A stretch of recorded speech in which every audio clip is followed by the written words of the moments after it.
Tyson Foods is one of the world's biggest meat and poultry producers. And according to the Union of Concerned Scientists, it's also a major polluter in the United States.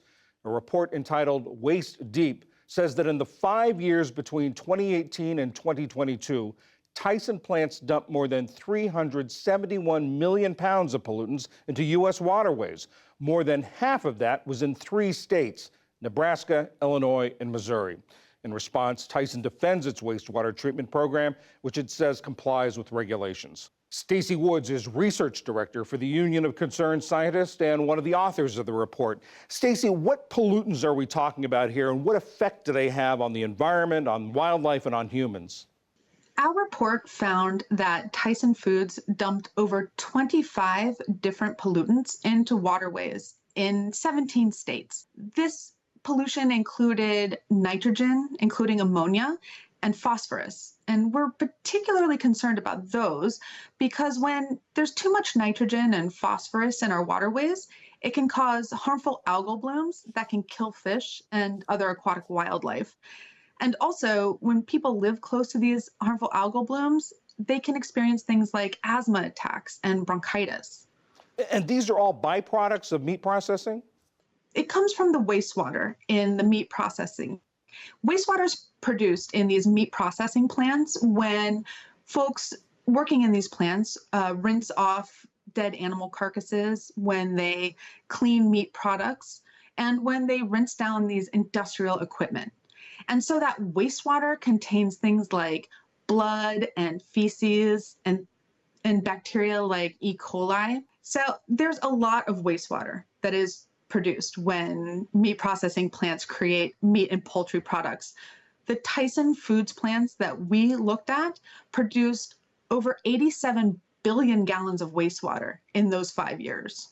I want to read you part of a statement that a Tyson spokesperson gave us about your report. It says, Tyson Foods uses a robust management system to mitigate environmental risks and impact. This report does not acknowledge our ongoing compliance with EPA regulations and certification by the Water Alliance for our strong water management practices. What do you say to that? The most shocking thing that we found in our investigation was that when Tyson Foods dumped these millions and millions of pounds of pollutants directly into our waterways, they were pretty much following the rules. Now, there were a few instances where a couple of plants exceeded the rules for a few pollutants some of the time, but by and large, they were in fact following the rules. And we think that's a problem. Those rules need to change. Luckily, the EPA is actually right now working on updating those rules. The Union of Concerned Scientists and other groups, along with other citizens, submitted comments in support of strengthening those rules so that these industrial polluters like Tyson Foods will be forced to clean up their act and stop dumping so much pollution directly into our waterways. Why is it that these levels, which sound high when you describe them, are within the EPA's regulations? That's a great question, and I can't speak to the reasons why EPA has their regulations set right now. What I can tell you is that the regulations that are in effect right now and during our study period were enacted over 20 years ago.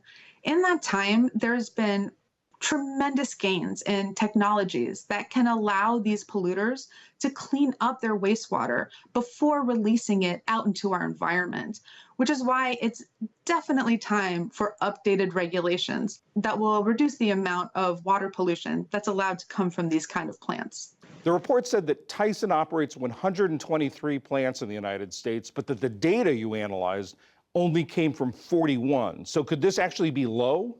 Yes, our estimate is indeed an underestimate. And the reason is that the current regulations only apply to a small sliver of the meat and poultry plants in the United States. The EPA estimates that under the current regulations, only about 500 of the roughly 5,000 meat and poultry plants are required to report their water pollution. So for Tyson Foods, we had reportable water pollution for only 41 of their 123 plants. And we would assume that the remaining plants are also creating wastewater. Is this a problem specifically to Tyson, or is this a problem industry-wide for meat and chicken processing? The meat and chicken processing industry is a known water polluter across the United States.